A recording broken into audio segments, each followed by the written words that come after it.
आज का हमारा टॉपिक होगा साइज ऑफ सेल्स के बारे में, यानी कि हमारे बॉडी में जो सेल है उसका साइज क्या है, छोटा है कि बड़ा है, कैसा है ना। इसी के बारे में आज हम लोग बात करने वाले हैं। देखा जाए क्या लिखा हुआ है। लिखा हुआ है the size of cells in living organisms may be as small as a millionth of a metre और may be as large as a few centimetres. मतलब कि हमारे बॉडी में 1 मीटर का मिलियंथ पार्ट छोटा कर लो। 1 मीटर कितना बड़ा होता है लगभग? 1 मीटर में कितना सेंटीमीटर? 1 मीटर में कितना सेंटीमीटर? 100 सेंटीमीटर। तो 100 सेंटीमीटर का आप क्या कर लीजिए, मिलियन बार उसको क्या कीजिए, छोटा करते जाइए करते जाइए। मतलब कि बेसिकली यहाँ पे बात कहा जा रहा है कि 1 मीटर का मिलियंथ हिस्सा इतना छोटा होता है आपका एक सेल हो सकता है। मतलब कि इतना छोटा कि आप उसको खुले आंखों से नहीं देख सकते हैं। जब आपको देखना है तो फिर आपको माइक्रोस्कोप का इस्तेमाल करना पड़ेगा। ठीक है, इतना छोटा हो सकता है। और बड़ा कितना हो सकता है? 1 सेंटीमीटर से भी थोड़ा सा बड़ा हो सकता है। बात समझ आ रही है? कोई दिक्कत नहीं। तो छोटा होने के मामले में ये 1 मीटर का मिलियंथ पार्ट तक छोटा हो सकता है, यानी कि बहुत छोटा। और बड़ा होने के मामले में ये सेंटीमीटर से भी बड़ा हो सकता है, यानी कि 1 सेंटीमीटर से भी बड़ा हो सकता है। जैसे आपका नर्व सेल आपके बॉडी में बहुत बड़ा होता है ना। आगे बढ़ते हैं फिर। However, most of the cells are microscopic in size and are not visible to the naked eyes. लेकिन ज़्यादातर जो हमारे पास सेल हैं हमारे बॉडी में, जो ज़्यादातर सेल हैं वो कैसे हैं? माइक्रोस्कोपिक है। मतलब कि उसको आप खुले आंखों से नहीं देख पाएंगे, उसके लिए आपको कहीं ना कहीं माइक्रोस्कोप का इस्तेमाल करना ही पड़ेगा। ठीक है ना। चलिए आगे बढ़ते हैं। They need to be enlarge और मैग्नीफाइड बाय अ माइक्रोस्कोप। अच्छा, माइक्रोस्कोप करता क्या है बेसिकली? माइक्रोस्कोप क्या करता है, हमारा जो सेल है जिसको कि हम लोग खुले आंखों से नहीं देख सकते हैं उसको बड़ा करके दिखाता है बस, और तो कुछ नहीं करता है ना। वही चीज़ यहाँ पे लिखा हुआ था कि they need to be enlarge और मैग्नीफाइड बाय अ माइक्रोस्कोप। यदि आपको देखना है सेल कि कैसा होता है, सेल कितना बड़ा होता है, तो उसको आपको क्या करना पड़ेगा? मैग्नीफाइड करना पड़ेगा, यानी कि बहुत उसको जूम करके देखना पड़ेगा। और ये आप केवल और केवल माइक्रोस्कोप में कर सकते हैं, है ना। आगे, The smallest cell is 0.1 to 0.5 micrometre in bacteria. Bacteria का एक जो सबसे छोटा सेल हो सकता है वो कितना से कितना हो सकता है? 0.1 से लेकर 0.5 माइक्रोमीटर। बहुत छोटा, मतलब कि हद से छोटा, हद से ज़्यादा छोटा। सोचो, समझ रहे बात को? एक तो देखो, एक तो बैक्टीरिया इसे भी छोटा होता है ना। लेकिन बैक्टीरिया का जो एक सबसे छोटा सेल हो सकता है वो कितना से कितना हो सकता है? 0.1 से लेकर 0.5 माइक्रोमीटर, यानी कि बहुत छोटा, आपके सोच से भी बहुत दूर, है ना। इतना ज़्यादा छोटा हो सकता है एक बैक्टीरिया का सेल। उसके बाद the largest cell is 177 millimetre to 130 millimetre in the egg of an ostrich. Ostrich का जो एक अंडा होता है, उस अंडे का जो सेल होता है, उस अंडे का जो सेल होता है वो सबसे बड़ा सेल माना गया है अभी तक, है ना। कितना? 170 मीटर से लेकर 130 मीटर तक। मतलब कि इसका थोड़ा सा जो है ना लंबाई और चौड़ाई दिया हुआ है इसमें। ये आपका 170 कितना हो गया? ये लंबाई हो गया और ये आपका चौड़ाई हो गया, है ना। तो सबसे लार्जेस्ट सेल जो है वो ऑस्ट्रिच के अंडे का होता है। ठीक है ना। आगे बढ़ते हैं। और पक्षी में भी ऑस्ट्रिच क्या होता है? सबसे बड़ा होता है। आपको मालूम है इसके बारे में? कौन सा?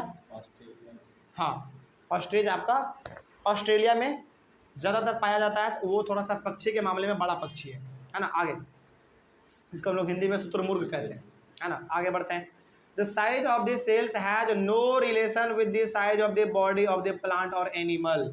अच्छा, अब यहाँ पे एक बात कहा गया है कि क्या जितना बड़ा एनिमल होगा या फिर जितना बड़ा प्लांट होगा उतना बड़ा उसमें सेल होगा क्या?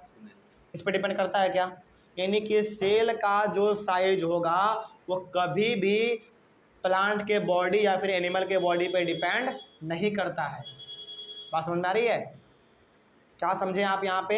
यहाँ पे आपने ये समझ लिया कि सेल का साइज प्लांट के बॉडी पे या फिर एनिमल के बॉडी पे डिपेंड नहीं करता है। अब ऐसा बिल्कुल भी आप मत सोच लीजिएगा कि एलिफेंट तो बहुत बड़ा जानवर होता है, उसमें बड़ा बड़ा सेल पाया जाता होगा? नहीं, सेल बड़ा नहीं पाया जाता है, सेल छोटा ही पाया जाता है, बस जानवर देखने में आपका क्या है, बड़ा है ना। चलिए वही बात यहाँ पे लिखा हुआ था, but the size of cell is related to its function. तो आपसे यहाँ पे सवाल पूछेगा कि सेल का साइज किस पे डिपेंड करता है, एनिमल के बॉडी पे या फिर एनिमल के फंक्शन पे? सेल का साइज किस पे डिपेंड करता है, एनिमल के और प्लांट के बॉडी पर या फिर उसके फंक्शन पर? फंक्शन पर। सेल का साइज कितना बड़ा होगा कितना छोटा होगा ये एनिमल पे डिपेंड या फिर प्लांट पे डिपेंड नहीं करता है। जैसे बहुत बड़ा प्लांट है तो आप बिल्कुल भी ये ना समझें कि बहुत बड़ा प्लांट है तो बहुत बड़ा सेल होगा, उसमें बहुत बड़ा बड़ा सेल होगा, नहीं। बहुत बड़ा एनिमल है तो उसमें बहुत बड़ा बड़ा सेल होगा, बिल्कुल भी नहीं। जैसे जिराफ कितना बड़ा होता है ना, तो क्या उसमें सेल बहुत बड़ा बड़ा है? नहीं। सेल का साइज एनिमल या फिर प्लांट के बॉडी पे डिपेंड नहीं करता है, बल्कि सेल का साइज डिपेंड किस पे करता है, उसके फंक्शन पे डिपेंड करता है। यदि वो बहुत तगड़ा फंक्शन करता है तो सेल का साइज थोड़ा सा बड़ा होगा, और उसका जो फंक्शन बहुत ही छोटा सा है तो सेल का साइज बहुत ही छोटा होगा, है ना। चलिए आगे हम लोग एग्जांपल देख लेते हैं। For example, nerve cells both in the elephant and rat are long and branched. जैसे एग्जांपल के तौर पे देख लेते हैं हम लोग थोड़ा सा, यदि हम लोग देखना चाहें यहाँ पे, जैसे यहाँ पे एग्जांपल लिया गया है किसका, एलिफेंट का और रैट का। जैसे देखिए एलिफेंट कितना बड़ा जानवर है और चूहा कितना छोटा सा जानवर है ना। तो क्या एलिफेंट बहुत बड़ा जानवर है तो क्या उसमें बहुत बड़ा बड़ा सेल होगा? नहीं। उसी प्रकार से क्या रैट बहुत छोटा जानवर है तो क्या इसमें बहुत छोटा छोटा सेल होगा? नहीं, ऐसा नहीं है, ऐसा बिल्कुल भी नहीं है। डिपेंड करता है सेल किस पे, उसके फंक्शन पे। बात समझ में आ रही है? जैसे देखिए यहाँ पे, they perform the same function that is transferring message. यदि हम लोग बात करें नर्व सेल का तो दोनों में नर्व सेल है, और दोनों में नर्व सेल क्या होता है, लंबा होता है ना, लंबा होता है, लेकिन दोनों का फंक्शन क्या है, सेम है। क्या फंक्शन है भाई नर्व सेल का? मैसेज को पहुंचाना उसके ब्रेन तक, है ना।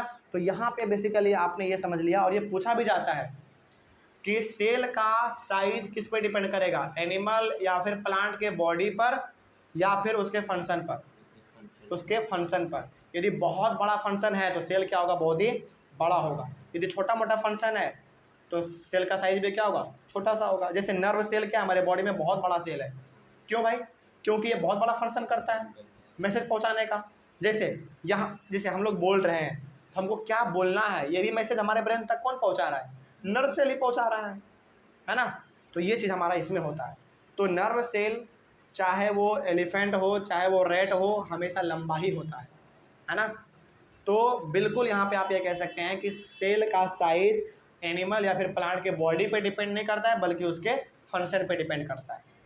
समझ आ रही है बात? चलो अगले वाले क्लास में हम लोग डिस्कस करेंगे सेल स्ट्रक्चर एंड फंक्शन के बारे में, ठीक ना। चलिए मिलते हैं फिर हम लोग अपने अगले वाले क्लास में। Thank you very much and have a nice day.